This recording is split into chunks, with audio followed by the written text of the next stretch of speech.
TVU Noticias Central.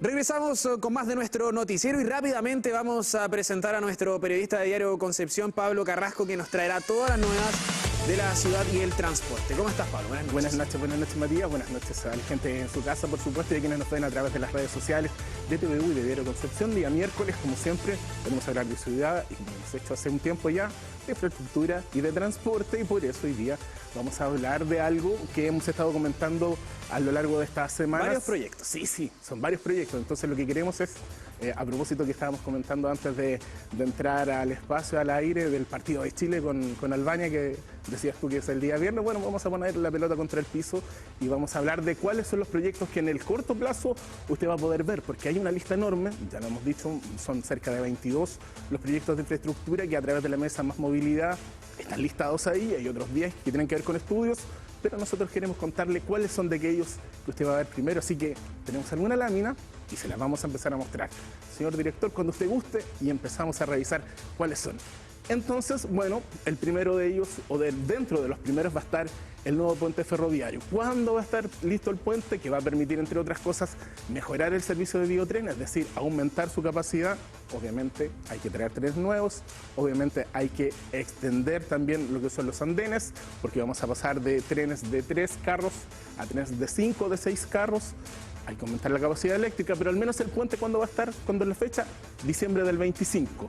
La extensión a Lota, ya lo ha aclarado EFE en todos los tonos, es decir, aumentar la capacidad de la línea 2 desde la que va de Concepción hasta Coronel y extenderlo hasta Lota, 2028. Como primera fecha, pensando en llegar en el lado norte de Lota. Y cuando al centro de Lota, es decir, a la estación que está más o menos donde se encuentra la feria de la ciudad, en el corazón de la comuna lotina, 2030. Esos son los plazos. Entonces, lo primero en esta nueva versión, por decirlo así, de la línea 2 de esta extensión, el primer hito relevante va a ser terminar el puente ferroviario, que ya lleva algo así como el 54% de avance, diciembre del 25. Cambiamos de lámina, señor director. Ampliación de las terceras pistas. ¿De cuáles? De la ruta 160. Aquí está cuándo. Ahora, durante el primer semestre. Lo más probable es que durante abril, y pudiese haber sido marzo, pero lo más probable es que durante abril el Ministerio de Obras Públicas le va a entregar a la empresa que ya está seleccionada el terreno para que comiencen los trabajos de topografía y extender 4 kilómetros hacia el sur, es decir, más o menos del kilómetro 14 de la ruta 160, 4 kilómetros hacia Coronel, por ambas pistas, y se va a comenzar a trabajar por ahí por mayo. Probablemente vamos a ver obras de esto, que va a ser la ampliación que va a durar 12 meses aproximadamente los trabajos, y que se van a hacer mayoritariamente o prioritariamente durante las jornadas de noche y durante los fines de semana, buscando generar el menor impacto posible en la ya congestionada ruta 160. Sí, hay compleja situación considerando los trabajos que se suman en el puente ferroviario, además de estos trabajos que van a ocurrir en aquel sector. O sea, se van sumando trabajos, se van sumando ahí situaciones que podrían complicar la normal rutina, el normal tránsito de vehículos también por el lugar. Sí, de hecho todavía el Ministerio de Obras Públicas no lo ha anunciado, es algo que nosotros hemos venido comentando hace algunas semanas, pero es algo que va a pasar, es inminente, y lo que hemos comentado, estamos tratando de ampliar la infraestructura en el escenario que tenemos, digamos que es probablemente el peor de los posibles. Esto me llama la atención. Sí. Esto me llama la atención. Bueno, pago electrónico, ¿se va a normalizar las tarifas? ¿Cómo va a ser? Porque hasta ahora me lleva por 200, todavía funciona. Claro. Bueno, ese es un tema que ya lo habíamos comentado, lo dijimos, que va a haber pago electrónico, vino el subsecretario, lo anunció. ¿Cuándo? 2025. ¿Pero cuándo en el 2025? Bueno, va a depender de la licitación a la que está preparando el Ministerio de Transporte, que debería realizarse durante este año, para que durante el próximo, probablemente primer semestre, y probablemente pudiese ser marzo, vamos a ver, ya dejemos de pagar con físico, en dinero, en el transporte público, en el Gran Concepción, y se comience a pagar con una tarjetita o con el dispositivo móvil a través de un código QR. Entonces, esta modernización va a llegar y va a terminar con lo que tú dices, no es me lleva por 200, y vamos a comenzar a hablar de otros conceptos que ya habíamos mencionado y que se hablan en Santiago, como es el de la evasión, y ponerle un porcentaje a cuántas personas van a pagar, porque en teoría uno va a subir al taxi bus y va a haber un validador, pero obviamente claro, lo más probable es que el chofer no necesariamente te diga si pagaste o no el pasaje. Entonces hay una cuestión de cultura también nueva que vamos a imponer en la zona. Vamos a ver también cómo está el traslado. Claro, esto va a ser obviamente más estandarizado, pero para aquellas personas que tengan mayor recorrido. En Santiago, por ejemplo, tienen el sistema de que se hace cargo cero en ciertos tramos, si es que hace micro, metro y después vuelve a tomar una micro. Sí, entonces sí, vamos a ver cómo funciona también el sistema unificado completo. Efectivamente, o sea, la idea de la autoridad es poder escalar hacia lo que se conoce como la combinación, ¿no? O una tarifa integrada, es decir, yo combino y lo probable es que así sea, es que la tarjeta actual del Biotren permita o se comunique o se hable con este sistema nuevo que se va a instalar en los taxibuses de la zona y al revés, de modo de eventualmente por tramos, como dices tú, pagar una sola tarifa estándar que pudiese llegar a ser más o menos económica dependiendo de cómo se establezca. Hay un detalle, sería para verlo obviamente hacia el futuro, ver cómo lo van a poner en práctica, tomando en consideración algunos de los problemas que hubo el Transantiago al comienzo, que traía consigo también Entonces, a ver si es que se aprendieron de los errores, si es que hay... Mira, la gran ventaja que tenemos hoy día es que el Transantiago al comienzo fue hace casi 20 años, que efectivamente se aprendió en el camino y que acá probablemente no va a haber cambio de la malla de recorridos, que fue el gran tema, el gran talón de Aquiles del Transantiago al comienzo. Aquí no va a haber, lo que va a haber es el cambio en el medio de pago, básicamente.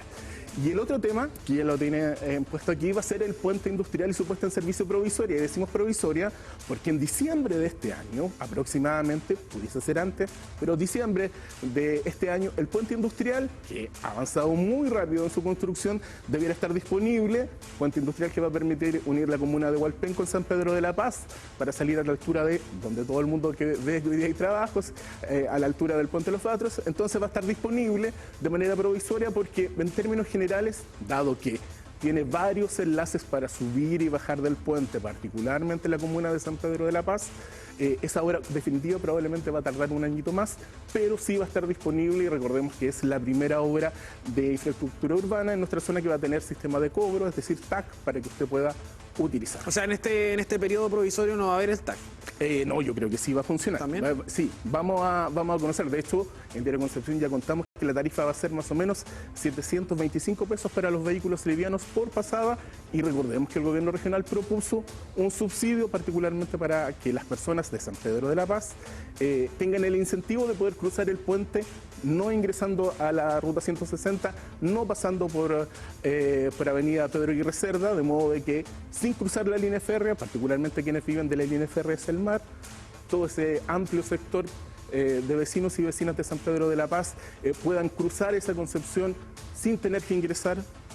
De esta forma, lo decíamos, a estas dos calles, a estas dos rutas que son hoy día las que concentran la mayor congestión y pudieran subir al puente de esa manera, permitiendo con ese subsidio ayudarlos a alivianar el bolsillo de modo de utilizar esta nueva infraestructura.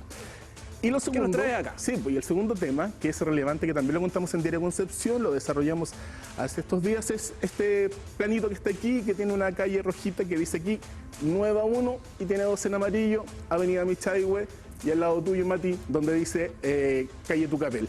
Esto va a ser particularmente calle Nueva 1, esto es paralela a la ruta 160, comuna de San Pedro de la Paz, a la altura del cruce de ¿hacia el mar? Claro, hacia el río Biobío. Exactamente. Entonces, para que efectivamente, si tú lo quieres poner así, hacia el mar en la parte superior de la pantalla, hacia abajo la ruta 160, paralela a la ruta 160 está esta calle Nueva 1 y este tramo de 1 kilómetro entre calle Tucapel y entre avenida Michaihue, el cruce Michaihue con la ruta 160, este tramo va a ser la primera calle o la primera vía reversible que se va a instalar durante este año, probablemente a contar de abril, comienzos de abril, ya lo anunció el municipio de San Pedro de la Paz, buscando ¿qué? Lo de siempre, agilizar el tránsito y lograr que en hora punta mañana, entre las 6:30 y las 9 de la mañana, este tramo solo tenga el sentido de salida para favorecer a las personas que transitan desde el lado interior, desde el lado de la línea férrea hacia el mar, como lo decimos habitualmente, puedan salir de manera más expedita hacia el cruce de Michaihue y puedan, por lo tanto, entonces, tratar de lograr ahorrar algo de tiempo. Es una medida que que probablemente se vaya a replicar en otras comunas. Nosotros también lo contamos en Diario Concepción. En Hualpén también se está estudiando aplicar una vía reversible a propósito de los trabajos del puente industrial, de conexión del puente industrial con Costanera. Ligerito lo va a anunciar el municipio cuál es esa avenida que va a tener reversibilidad, pero esto ya es un hecho de la causa, ya lo autorizó Transportes, el municipio está esperando que se termine la señalética, va a anunciarse en los próximos días y lo decimos en hora punta de la mañana, desde las 6:30 hasta las 9 a.m. va a tener todo el sentido para los vehículos para que puedan llegar al cruce de Michahue en mejores condiciones, sin tener que enfrentar un doble tránsito en esta calle, en este tramo de 1 kilómetro. Se está viendo el trabajo de la mesa y el plan Más Movilidad. Lo que nos falta, bueno, son una década de trabajo más todavía, pero bueno, vamos que se puede, seamos optimistas en que parte de estos proyectos van a cuajar, como se dice en buen chileno, y que de aquí a 10 años más no va a ser antes, vamos a tener un mejor pasar. Paciencia también. El mensaje es paciencia, todo es para mejor, pero... Mucha paciencia, mucha paciencia. Bueno, mucha paciencia. Pablo, muchas gracias por estar con nosotros esta noche para ahondar en estas temáticas, obviamente que en este último tiempo, con esta llegada de marzo que ya pasó hace unos días, pero que todavía tiene a la gente ahí con la congestión vial. Así que muchísimas gracias. Nos vemos, que estén bien. Hasta luego. Nosotros nos separamos brevemente, nos vamos a una breve pausa y ya regresamos con más de nuestro Noticiero Central.